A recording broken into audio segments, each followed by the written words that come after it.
Welcome back. In this video, we are talking about the amortization of mortgages and loans. So we will go over this concept briefly, and in future lessons, we will go more into depth. But for now, mortgages are essentially when the business obtains a type of loan, right, which is borrowing a large sum of money, which allows them to purchase and or maintain bigger capital assets, right? Like real estate, buildings, lands, or homes. It essentially equips them with the capital to buy these large properties.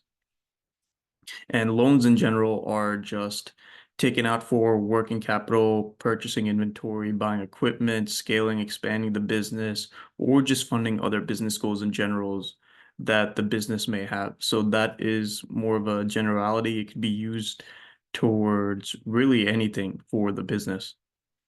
So these loans and mortgages are given out and they need to be paid monthly, and they compromise of both a principal aspect and an interest aspect. So the principal payments are essentially the business paying back the original amount borrowed, right? So it's us essentially just paying back the loan, the large sum of money that we borrowed initially.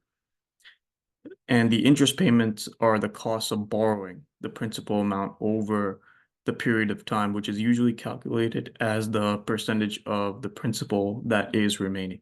So this is commonly outlined in something we call an amortization table, which is in the next slide. So for example, say we take out a loan of $500 and the required monthly payment is $100. The bank would essentially give you some sort of amortization table consisting of monthly payment, principal, interest, and the principal balance that still needs to be paid out. So as you can see, when we are going towards the first months of payment, the principal amount and the interest amount, usually the interest will be taken at a higher rate since the bank wants to make more money on the money that they gave out, right?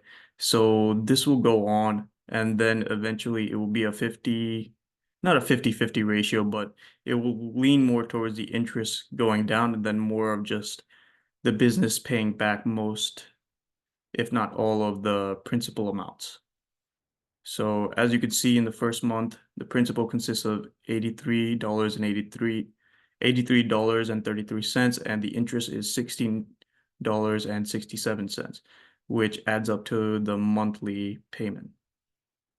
And as we go further, the interest payment gets reduced and the principal payment rises. So then what we would do in this example is once it is paid off, then we would do the common journal entry, right? Where we debit the loans payable amount, meaning that we don't have that loan anymore on our heads. We don't have that liability, so we debit it. Since debiting is how we reduce a liabilities account, and then we credit cash because we already paid it off. It's considered paid off. And this is a simple example, right? These journal entries are meant to be recorded monthly, but this is just for a simple example of after it is all done, is if we want to record it after everything is all settled. So let's go over a few examples. So example one, a business has a $50,000 loan with an annual interest of 6% and a 5-year term, meaning they need to pay it across 5 years. So the monthly payment can be calculated via amortization schedule. So we've incurred an interest expense, right? We have the $50,000 that we borrowed in the form of the loan times the 6% interest rate divided by the 12 months for the year. So that is coming to a $250 interest expense. And then the loans payable amount would be for $16.67. And we get this because we divide the 50,000 by the 5 years, and then we divide all of that by 12 months. So this is essentially to get everything for the year. And the total cash payment is just the remaining that we pay off, and that is the total monthly payment, right? So that is the $666.67.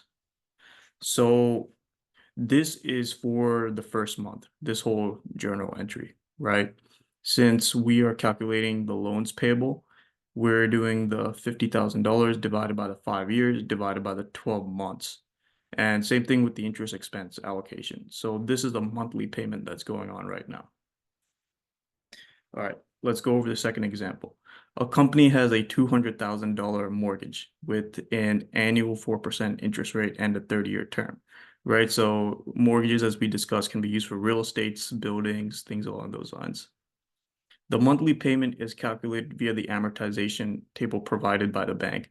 So for this example, we'll just have to make some sort of amortization table up, but for now, for the simplicity of this lesson, we won't get too into the depth of the math of the amortization table, as we just want to go over transactions for now on mortgages and loans, as further going into that type of math will confuse for the main objective of this lesson.